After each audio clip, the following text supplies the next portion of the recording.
ఈరోజు doctor BR Ambedkar Konaseema జిల్లా ముమ్మడివరం నియోజకవర్గం ముమ్మడివరం గవర్నమెంట్ హాస్పిటల్లో సమస్యలు చాలా ఉన్నాయి. కానీ ఏంటంటే ఒకే ఒక సమస్య కోసం ఎక్స్ప్లెయిన్ చేస్తాను ఈసారి. ఇది ఓన్లీ ఎలక్ట్రికల్ సమస్య.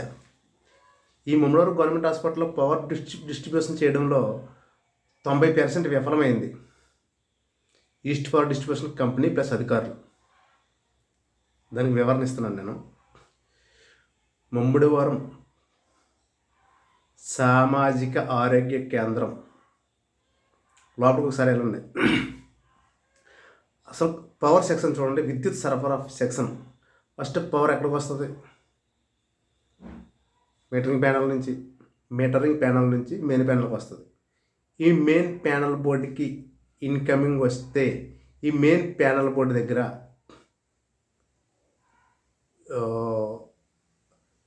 ఈ ఎలక్ట్రికల్ సిబ్బంది నిర్లక్ష్యం చాలా ఉంది. ఎలక్ట్రికల్ సిబ్బంది నిర్లక్ష్యం ఉంది, ప్లస్ ఈ ఎలక్ట్రికల్ని అప్రూవ్డ్ చేసినటువంటి ఈ పవర్ మనం డిస్ట్రిబ్యూషన్ చేయొచ్చు, ఈ కరెంట్ మనం హాస్పిటల్కి వదలవచ్చు అని అప్రూవ్డ్ చేసినటువంటి జేఈ అవ్వచ్చు, డిఈ అవ్వచ్చు, వీళ్ళ తప్పిదం కూడా చాలా ఉంది. 99% ఉంది. 1% నేను మోకెత్తున్నాను వాళ్ళకంతే. ఎలా అంటే మెయిన్ ప్యానల్కి అసలు గ్రౌండింగ్ ఎర్త్ అనేది లేదు. ఎర్త్ స్టిప్ వేసి గ్రౌండింగ్ ఇవ్వాలి మెయిన్ ప్యానల్ బాడీకి. 2 గ్రౌండ్లు ఇవ్వాలి, ఒక గ్రౌండ్ కూడా ఇవ్వలేదు. దరిద్రం అనమాట వీళ్ళకి. 0 రబ్బర్ స్టాంప్గా వీళ్ళంతా. అలాగే ఎందుకంటున్నానంటే నేను చెప్తాను చూడు, మైనస్ చెప్తాను. ఎలక్ట్రికల్ ప్యానల్ బోర్డుకి మెయిన్ ప్యానల్కి గ్రౌండింగ్ లేవు. అదే అర్థకి వర్కర్ సేఫ్టీ కోసం, టెక్నీషియన్ సేఫ్టీ కోసం రబ్బర్ మ్యాట్ లేదు. ఓకే, ప్యానల్ బోర్డు లోపల నేను ఓపెన్ చేయలేదు. లోపల చేత ఇంకెన్ని ఉంటాయో లోపల అనేది వాళ్ళే చెక్ చేసుకోవాలి. నేను చెక్ చేసుకున్నంత వరకు అది తెచ్చుకోవద్దు. ఇదే ప్యానల్ బోర్డు నుంచి హాస్పిటల్ కొన్ని మెయిన్ సప్లై వెళ్ళడానికి వర్టికల్ డీపీ ఉంటుంది. TPN, triple phase neutral. ఈ టీపీఎన్ వర్టికల్ డీపీకి ఇన్కమింగ్ కేబుల్ 35 km. ఈ 35 kmకి డైరెక్ట్గా ఈ వర్టికల్ డీబీకి గ్లాండ్ వేసి, ఆర్మోడ్ గ్లాండ్ వేసి హోల్లో కూర్చోబెట్టాలి. గ్లాండింగ్ చేయాలి. గ్లాండింగ్ చేసిన తర్వాత అదే కేబుల్కి ఎంసీబీ కనెక్షన్ ఇచ్చినప్పుడు RYBN, red, yellow, blue, neutral, RYB 3 ఫేస్లు, బ్లాక్, న్యూట్రల్, ఒక న్యూట్రల్ ఉంటుంది. అవునా? ఈ వీటికి, ఈ పోల్స్కి ఈ కేబుల్ కనెక్షన్ ఇచ్చేటప్పుడు, ఇది ఇన్సులేటింగ్ చేసినప్పుడు వీటికి లెగ్లు వేయాలి. లెగ్లు వేసినప్పుడు ఎంసీబీని కూర్చోబెట్టాలి. వీళ్ళు లెగ్లు వేయలేదు, డైరెక్ట్ లీడ్ తీసి లీడ్ ఎక్కిచ్చేశారు. అది తప్పు. లెగ్ ఖచ్చితంగా వేయాలి. ఈ లెగ్ వేయాలన్న విషయం ఆ ఎలక్ట్రికల్ వర్క్ చేసిన వాళ్ళకి తెలియకపోయినా, అది ఇన్స్పెక్షన్కి వచ్చినటువంటి ఎలక్ట్రికల్ డిఈ, జేఈ వీళ్ళు చెక్ చేసుకోవాలి. ఇప్పుడు కొత్తగా సర్లే హాస్పిటల్, కొత్త హాస్పిటల్ కాదు అది, పాత హాస్పిటల్ ఆల్టరేషన్ చేశారు. ఆల్టరేషన్ చేసిన తర్వాత ఎలాగా షట్ డౌన్ అవుతుంది కదా, కరెంటు చాలా మటుకు సప్లై చేస్తారు కదా, ఆపుతారు కదా. దాన్ని పవర్ డిస్ట్రిబ్యూషన్ చేసినప్పుడు వచ్చి చెక్ చేయాలి డిపార్ట్మెంట్ వాళ్ళు, ఈస్ట్ పవర్ డిస్ట్రిబ్యూషన్ కంపెనీ వాళ్ళు. వీళ్ళు వచ్చి చెక్ చేయలేదు, లెగ్లు కొట్టలేదు, గ్లాండింగ్ కొట్టలేదు, మెయిన్ ప్యానల్కి ఎర్త్ వేయలేదు. అదే వర్టికల్ డీబీకి గ్రౌండ్ ఎర్త్ వేయలేదు. బయట నుంచి వచ్చిన కేబుల్ అన్నీ కూడా ఈ వర్టికల్ డీబీ దగ్గర మొత్తం ఈ కోడి పేగుల్లాగా ఉన్నాయి. మరి ఆ కేబుల్ అలాగా బయట వదలాలని నాకు తెలియదు. వదలాలని సిస్టమ్ ఉందేమో, జియో ఉందేమో.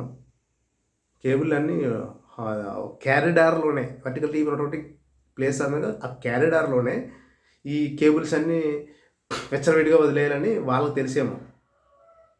ఎందుకంటే ఈ ఈస్ట్ పవర్ డిస్ట్రిబ్యూషన్ కంపెనీ నుంచి వచ్చిన ఎంప్లాయీస్ ఎలాగంటే నిజంగా చదువుకుని ప్రాక్టికల్గా వస్తాయి, ఈ యథా పని చేయరు. వీళ్ళని ఎందుకు తిరుగుతానంటే వీళ్ళకే బాధ్యత. ప్రతి ఈస్ట్ పవర్ డిస్ట్రిబ్యూషన్ చేస్తున్నటువంటి ఈ కంపెనీ వాళ్ళు, ఎలక్ట్రికల్ జేఏ అవ్వచ్చు, డిఏ అవ్వచ్చు, వీళ్ళకి మెయిన్ వర్కర్స్ పెద్ద ఏం కాదు, వాళ్ళు పట్టించుకోవాల్సిన అవసరం లేదు, వీళ్ళకి బుద్ధి లేదు. వీళ్ళు అప్లోడ్ చేసినప్పుడు చూడాలి కదా, పవర్ డిస్ట్రిబ్యూషన్ అవుతున్నప్పుడు చెక్ చేసుకోవాలి కదా వచ్చి.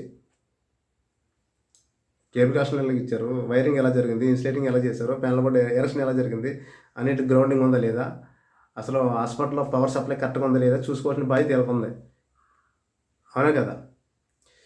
ప్రతి హాస్పిటల్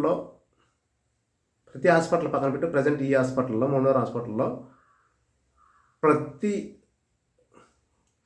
6 amp సాకెట్ కావచ్చు, 16 amp సాకెట్ కావచ్చు, ప్రతి సాకెట్కి కూడా గ్రౌండ్ ఎర్త్ వెళ్ళాలి, గ్రీన్ వైర్. అది తెలిసి బోర్డులో ఓపెన్ చేస్తే ఉండొచ్చు, ఉండకపోవచ్చు. అక్కడ ఉన్నా లేకపోయినా కానీ గ్రౌండ్ ఎర్త్ అనేది ఈ ప్యానల్ బోర్డు నుంచి, ఈ వర్టికల్ డీబీ నుంచి గ్రౌండింగ్ వెళ్ళట్లేదు. గ్రౌండింగ్ వెళ్ళకపోతే అంటే గ్రౌండింగ్ వల్ల ఇబ్బంది ఏంటి అని మీరు అడగవచ్చు. మెయిన్ ఇన్స్ట్రుమెంట్స్, రకరకాల ఎలక్ట్రికల్ పరికరాలన్నీ కూడా ఈ గ్రౌండ్ ఎర్త్ మీద ఆధారపడి ఉంటాయి, విత్ స్టెరిలైజర్తో శుద్ధంగా. హాస్పిటల్లో వాడే స్టెరిలైజర్స్, సిరంజెస్ మొత్తం ఇవన్నీ కూడా హీట్ చేసుకుంటారు. దాంట్లో బాయిల్డ్ అనమాట, మన హీటర్లాగా పక్కన వస్తుంది, దాంట్లో వాటర్ ఉంటుంది. ఈ స్టెరిలైజర్లో మొత్తం ఏమైనా చిన్న చిన్న పరికరాలు ఉంటాయి, అందులో కత్తిర్లు ఇవన్నీ కూడా ఆపరేషన్ చేసిన తర్వాత ఇవన్నీ కూడా కడిగేసుకుని దాంట్లో బాయిల్ చేస్తారు, అది స్టెరిలైజర్. తర్వాత ఫ్రిడ్జ్లు ఉంటాయి ఈ మెడిసిన్స్ దాచుకోవడం కోసం, టెంపరీ మెయింటైన్ చేసి మెడిసిన్స్కి ఫ్రిడ్జ్లు ఉంటాయి, బాడీ ప్రెషర్స్. అదేవిధంగా ఈ ఫ్యాన్స్ అవ్వచ్చు, లైట్స్ అవ్వచ్చు, ఎల్ఈడి లైట్స్ అవ్వచ్చు, మళ్ళీ ముఖ్యంగా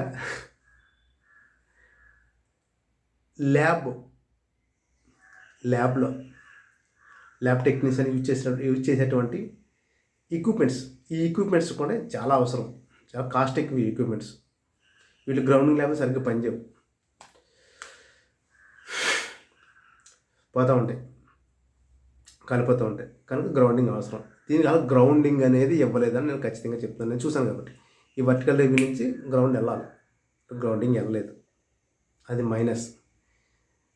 ఈ వర్టికల్ లీవింగ్ పైన కింద కూడా ఇష్టం వచ్చినట్టు కట్ చేసేసారు. దానికి ఆల్రెడీ హోల్స్ ఉంటాయి. ఏ స్కేర్ కేబుల్ వెళ్ళాలో ఆ స్కేర్ కేబుల్ హోల్స్ ఉంటాయి. ఆ హోల్స్లో ఆర్మోడ్ గ్లాన్ కూర్చోబెట్టి వైరింగ్ చేయాలని, డీబీ డ్రెస్సింగ్ చేయాలని. డీబీ డ్రెస్సింగ్ అలా చేయలేదు, ఇష్టపడి కట్ చేసి తోసేస్తారు. ఏదో ఇంట్లో పని కూడా అలా చేసుకోరు. కనీసం బాయిలర్ కోల్డ్ ఫార్మ్లో కూడా ఇటువంటి వైరింగ్ని ఎక్కడ చూడలేదు. కోల్డ్ ఫార్మ్ కంటే చాలా దారుణంగా ఉంది ఎలక్ట్రికల్ పరిస్థితి ఈ మమ్మల్ని గవర్నమెంట్ హాస్పిటల్లో. ఈ డాక్టర్లు అన్నాక మనకి ఏమీ లేదు, ఎందుకంటే డాక్టర్లకు తెలియదు. డాక్టర్లకు వైద్యం చేయడమే తెలుసు తప్ప వీటి మీద అవగాహన లేదన్న విషయం నాకు మన అర్థమైంది. నేను డైరెక్ట్గా వీడియోలో చూపించాను కదా, ఇప్పుడు చూపిస్తున్నాను చూడండి. ఈ డిసిహెచ్ఎస్ కార్తిక్ కావచ్చు, సూపరింటెండెంట్ లోకేష్ కావచ్చు, ఇలాగ ఈ స్టాఫ్ ఎవరికి కూడా ఎలక్ట్రికల్ అనేది ఐడియా ఉండదు, వాళ్ళకి ఉండవలసిన అవసరం లేదు. వాళ్ళ వైద్యం వరకే వాళ్ళు చూసుకుంటారు తప్ప ఇది సంబంధం లేదు. వాళ్ళని అన్నాక ఏమీ లేదు, వాళ్ళకి ఏమీ తెలియదు. కాబట్టి దీన్ని మెయింటెనెన్స్ చేస్తున్నటువంటి ఎలక్ట్రికల్ డిపార్ట్మెంటు లోపల కాంట్రాక్టర్ అవ్వచ్చు, దాన్ని మెయింటెనెన్స్ చేస్తున్న కాంట్రాక్టర్ అవ్వచ్చు, లేబర్ కాంట్రాక్టర్ అవ్వచ్చు, వీళ్ళందరినీ కూడా మోటివేట్ మోనిటరింగ్ చేయవలసిన బాధ్యత ఎవరికి ఉంది? ఈ ఎలక్ట్రికల్లో east power distribution company electrical JE కావచ్చు, డిఈ కావచ్చు, వీళ్ళకే ఉంది. వీళ్ళు వచ్చి చెక్ చేసే ఉంటారు. ఖచ్చితంగా దానికి పవర్ సప్లై చేంజ్ చేసినప్పుడు, ఆల్టర్నేషన్ చేసినప్పుడు దాన్ని చెక్ చేసుకోవడానికి డిఈ ఖచ్చితంగా వస్తాడు, అది జేఈని పంపిస్తాడు. వీళ్ళు చెక్ చేసుకోవాలి అంటే వీళ్ళు చెక్ చేసి ఉంటారు. చెక్ చేసినా కానీ వీళ్ళు దీని మీద సేఫ్టీ ప్రికాషన్స్ ఎందుకు లేవు, సేఫ్టీ ప్రికాషన్స్ ఎందుకు ప్రొవైడ్ చేయలేకపోయారు అనేది నాకు ఒకటి అర్థమైంది. ఎందుకంటే ఈ ఎలక్ట్రికల్ డిఈ అవ్వచ్చు, జేఈ అవ్వచ్చు, వీళ్ళకి ప్రాక్టికల్ నాలెడ్జ్ లేదు.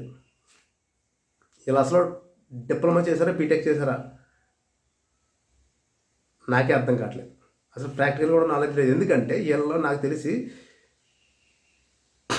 నాలెడ్జ్ ఉంటే ఇటువంటి పనికిమల్లి పని చేయరు. సేఫ్టీ ముఖ్యం. ఈ విధంగా కోల్పోవడంలో కంటే దారుణంగా ఎలక్ట్రికల్ వైరింగ్ ఉంది, ఎలక్ట్రికల్ సిస్టమ్ ఉంది, ఎలక్ట్రికల్ డిస్ట్రిబ్యూటింగ్ ఉంది. ఇంత దరిద్రంగా ఉందంటే లోపము, నిర్లక్ష్యం అంతా కూడా ఈ electrical department east power distribution కంపెనీదే ఖచ్చితంగా. ఈ డిఏకి బుద్ధి లేదు, ఈ జేఈకి బుద్ధి లేదు.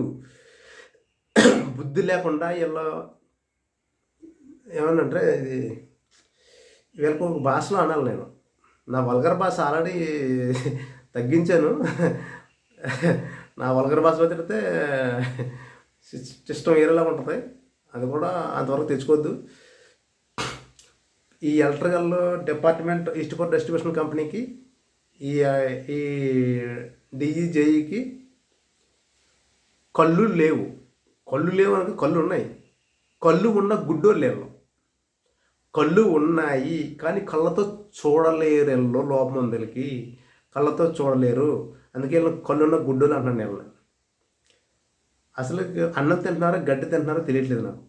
అసలు పవరు అది వర్క్ ఆల్టరేషన్ వర్క్ అయినా, హాస్పిటల్ ఆల్టరేషన్ వర్క్ అయినా, ఎలక్ట్రికల్ ఆల్టరేషన్ వర్క్ అయినా, ఏ ఆల్టరేషన్ వర్క్ అయినా ఆల్టరేషన్ అంతా కంప్లీట్ అయిన తర్వాత పవర్ డిస్ట్రిబ్యూట్ చేసేటప్పుడు వదిలేటప్పుడు జేఈడిఈ వచ్చి చెక్ చేసుకోవాలి అన్నీ కరెక్ట్గా ఉన్నాయి లేదా, ప్యానల్ బోర్డు డ్రెస్సింగ్ కరెక్ట్గా ఉందా లేదా, గ్రౌండింగ్ కరెక్ట్గా కొట్టాలి లేదా, న్యూట్రల్ కరెక్ట్గా వస్తుందా లేదా,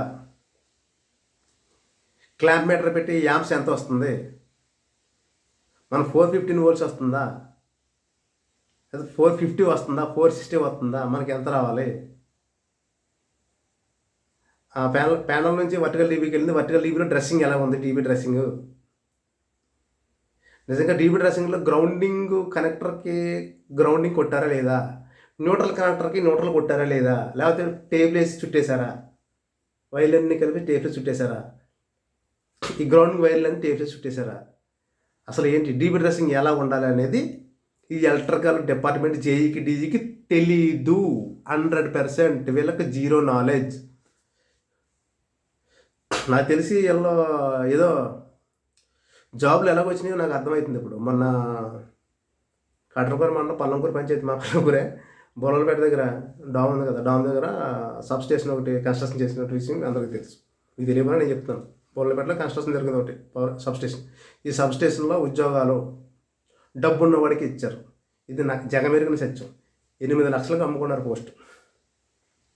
అంటే 8 లక్షలు ఉంటే విద్యుత్ మీద అవగాహన లేకపోయినా కానీ ఉద్యోగాలు ఇచ్చేస్తారు. ఖచ్చితంగా డబ్బు ఉండాలి, డబ్బు ఉంటే ఉద్యోగం. అలాగే ఈ జేఈడీలు కూడా డబ్బుతో వచ్చేసారు తప్ప ప్రాక్టికల్ నాలెడ్జ్ లేదు. థియరీ ఉంది, ప్రాక్టికల్ నాలెడ్జ్ లేదు. థియరీని కూడా ఇలా నిర్లక్ష్యం చేస్తున్నారు. ఇప్పుడు కూడా ఉద్యోగస్తులకి ఏంటంటే, ఎందుకంటే ఉద్యోగస్తులు ఎప్పుడు కూడా వాళ్ళు ప్రాక్టికల్ నాలెడ్జ్ ఉండదు వాళ్ళకి, థియరీ మీద వచ్చేస్తారు. థియరీ మీద వచ్చేసిన తర్వాత థియరీకి ప్రాక్టికల్కి మ్యాచ్ అవుతుంది. అలాగని ప్రాక్టికల్ చేసి కూడా మాట ఇంటర్వ్యూలో ఇగో నేను నేను నాకు ₹1,00,000 చేస్తాను, 50,000 చేస్తాను, ఏ మాట నేను ఏదంటే ఈగో. వాడి విధి ఏదో వాడికి తెలియదు. ఇప్పుడు ఒక గవర్నమెంట్ హాస్పిటల్ విషయం చూసుకున్నాం. ఈ జేఈ డీజీ విధులు ఏంటో తెలియదు వాళ్ళకి. ఈ పవర్ ఎలా డిస్ట్రిబ్యూట్ చేయాలి, ఎలా సెక్యూరిటీ ఇవ్వాలి, ఎలా సప్లై ఇవ్వాలని ఇలా తెలియదు. కాబట్టి ఇన్ని దరిద్రపోట్లు లోపల ఉన్నాయి. ఇంకా చెప్తున్నాను, హాస్పిటల్ మొత్తం అంతా తిరగండి.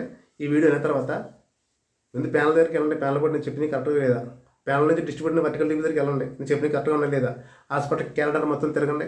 ఎక్కడ పడితే అక్కడ వైర్లు ఎలా పడుతున్నాయి. కనీసం స్విచ్ బోర్డులోకి వచ్చే సప్లై కూడా ఫ్లెక్సిబుల్ పైప్ వేయాలన్న ఇంకిత జ్ఞానం కూడా లేదు ఆ కాంట్రాక్టర్కి. ఆ పాయింట్ కూడా పట్టుకోవాలని జేఈకి డిఈకి సిగ్గు ఉందా అని అడుగుతున్నాను.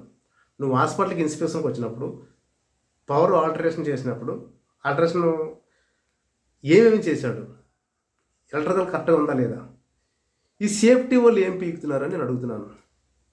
ఈ సేఫ్టీ వాళ్ళు కంప్లైంట్లు ఎత్తంటే వీళ్ళు 10 రోజులు చేద్దాం, 5 రోజులు చేద్దాం అని తప్పించుకు దొబ్బుతున్నారు. ఎవరు చేయట్లేదు. కాబట్టి ఈ వీడియో చేస్తే ఈ వీడియో ఈయని నేను కంప్లైంట్ అయితే నాకు ఆయనకి తెలుస్తుంది, ఎవరికి తెలియదు. కానీ ఈ వీడియో అంటే యావత్ ప్రజలకి కూడా తెలుస్తుంది సమస్య ఏంటనేది. నేను వీడియో చేసి దీనికోసం, నా గొప్ప కోసం నాకు డబ్బులు వచ్చేవి. దీంట్లో ఒక సమస్య అనేది నాకు ఒకరికి తెలిసింది. ఇలాగ 100 మందికి, అది 1000 మందికి, అది 10,000 మంది, 1,00,000 మందికి కూడా ఈ వీడియో వల్ల సమస్య తెలియాలి, సమస్య బయటికి ఫోకస్ అయిందని వీళ్ళకి సిగ్గుతో వీళ్ళు ఈ వర్క్ కంప్లీట్ చేస్తారనేది నా ఉద్దేశం, నా intention.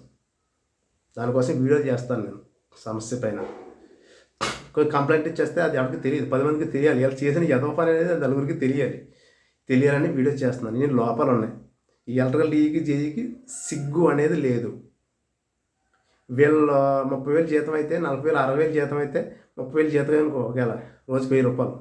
East power distribution company ఒక రోజుకి కూలి 1,000 రూపాయలు. వీళ్ళు ఒక రోజు డ్యూటీకి వెళ్ళి సంతకం పెడితే డబ్బులు వస్తాయి, లేదా రావు. ఆ 1,000 రూపాయలు కూడా వీళ్ళు 1,000 రూపాయల పని కూడా చేస్తున్నారా లేదా అనేది వాళ్ళ గుండె మీద చేసుకుని చెప్పాలి. వాళ్ళు ఎలా ఉంచి ఇప్పుడు హాస్పిటల్లో ఫైర్ యాక్సిడెంట్ అయితే పరిస్థితి ఏంటి? ఖచ్చితంగా ఫైర్ యాక్సిడెంట్ అవుతుంది హాస్పిటల్. సరిగ్గా ఎలక్ట్రికల్ ఇప్పటికే సరి చేయకపోతే ఫైర్ యాక్సిడెంట్లు ఖచ్చితంగా అవుతాయి. మరి లాస్ట్ టైమే ఆ వర్టికల్ టీవీ కాలిపోయింది అన్నాడు లోకేష్ సూపరింటెండెంట్. అది చూసాను, కాలిపోయినట్టు కూడా ఉన్నాయి. ఎందుకు కాలిపోయింది? మీరు లెగ్గింగ్ చేయట్లేదు, అవుట్ గోయింగ్కి ఇన్కమింగ్ లెగ్గింగ్ చేయట్లేదు. ఆ ఎంసీబీల్లో స్క్రూస్ సరిగ్గా టైట్ వేస్తున్నారో కూడా తెలియదు. లెగ్ అయితే టైట్ కరెక్ట్గా అవుతుంది స్క్రూ డ్రైవర్తో తిప్పేటప్పుడు. లెగ్ లేకుండా నువ్వు వైర్లు లేడుతూ అయితే అదే టైట్ ఎక్కడ అవుతుంది? ఎక్కడవుతుంది? మొత్తం అన్ని పట్టుకుంటుందా? ఈ కేబుల్లో లోపల లీడ్స్ ఉంటాయి, ఇవన్నీ అన్నింటిని ఎంసీబీ స్క్రూ పట్టుకుంటుందా? ఈ టెర్మినేషన్ చేసినప్పుడు ఈ టెర్మినల్లో అన్నింటిలో పట్టుకుంటుందా? ఒకదాని మీద పడుతుంది స్క్రూ, ఇలా పడుతుంది స్క్రూ, ఒకదాని మీద పడుతుంది స్క్రూ. అది లెగ్ అయితే ఒకటే ఉంటుంది, లెగ్ మీద పడుతుంది, కరెక్ట్ టైట్ పట్టుకుంటుంది. ఈ నాట్ల మీద స్క్రూ ఎన్నో పడుతుంది చెప్పండి సార్. ఇంక జ్ఞానం కూడా లేదు వీళ్ళకి. ఒకటే చెప్తున్నాను, ఈ ఎలక్ట్రికల్ మమ్మడవరం సిబ్బందికి జేఈకి డీకి చెప్తున్నాను, మీరు అర్జెంటుగా ఈ వీడియో విన్న వెంటనే మీరు అర్జెంటుగా హాస్పిటల్కి రండి. హాస్పిటల్లో చెక్ చేయండి. మొత్తం 0 to 0 ఎలక్ట్రికల్ విత్ గ్రౌండింగ్తో పాటు ఈ నెలాఖరు కల్లా 28వ తారీఖు మీరు నాకు పూర్తి చేస్తారా? పూర్తి చేయండి. నేను మార్చి ఫస్ట్ తారీఖున 2వ తారీఖున ఇన్స్పెక్షన్కి వస్తాను. అప్పుడులోగా మీరు ఎలక్ట్రికల్ మీరు చేయకపోతే, మీరు ఇష్టం వచ్చినట్టు కేబుల్లు ఎలగట్టేసి ఎక్కడ ఉంచేసి సిస్టమ్ సరిగ్గా లేకపోతే కనుక మీ అందరి మీద నేను హైకోర్టులో కేసు వేస్తా. మీకు సస్పెన్షన్ ఉండదు. మళ్ళీ 6 నెలలు ఖాళీగా ఉండి సగం జీతం తీసుకుని మీరు పరిసిపోతారు బాగా. 6 నెలలు సస్పెండ్ చేసి 6 నెలలు జీతాలు ఇవ్వడం కాదు, డైరెక్ట్ డిస్మిస్ చేయించేస్తున్నాను. ఆధారాలు ఉన్నాయి నా దగ్గర. డైరెక్ట్ ఇంటికి వెళ్ళిపోయినప్పుడు ఖాళీ కూర్చుని బజ్జీలు అమ్ముకుని తిరిగాను. బజ్జీలు అమ్ముకోండి, లేదా శనగలు అమ్ముకోండి, మొక్కజొన్న పొత్తులు అమ్ముకోండి, లేకపోతే రకరకాల చేసుకోండి. నీకు ఏం చేస్తాం? మీరు కూలి పనికి వెళ్ళరు కదా, లేకపోతే మాతో పాటు కూలి పనికి వచ్చేయండి. ఖచ్చితంగా ఉద్యోగాలు పోతే నేను వార్నింగ్ ఇస్తున్నాను. ముందు చెప్పే చేతన విషయం మీ అందరికీ తెలుసు. ఖచ్చితంగా మమ్మల్ని గవర్నమెంట్ హాస్పిటల్లో ఎలక్ట్రికల్ మీరు ఈయనకి సరి చేయకపోతే మొత్తం ఎంతమంది ఉద్యోగాలు పోతే తెలియదు.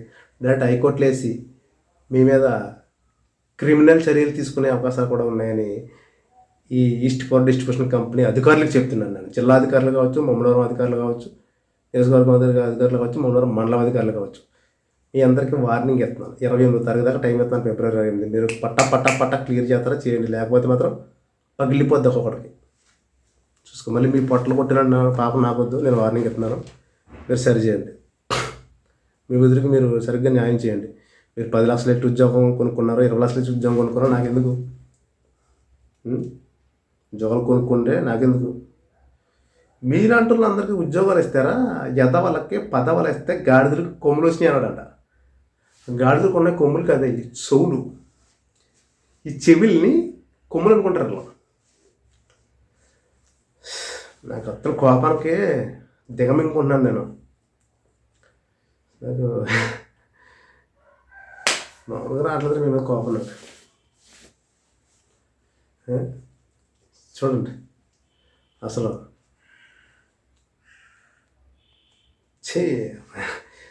తిట్టాలన్నది కానీ తిట్టలేకపోతున్నాను నేను. ఈ మధ్య కొంచెం మనసు మార్చుకున్నాను కదా.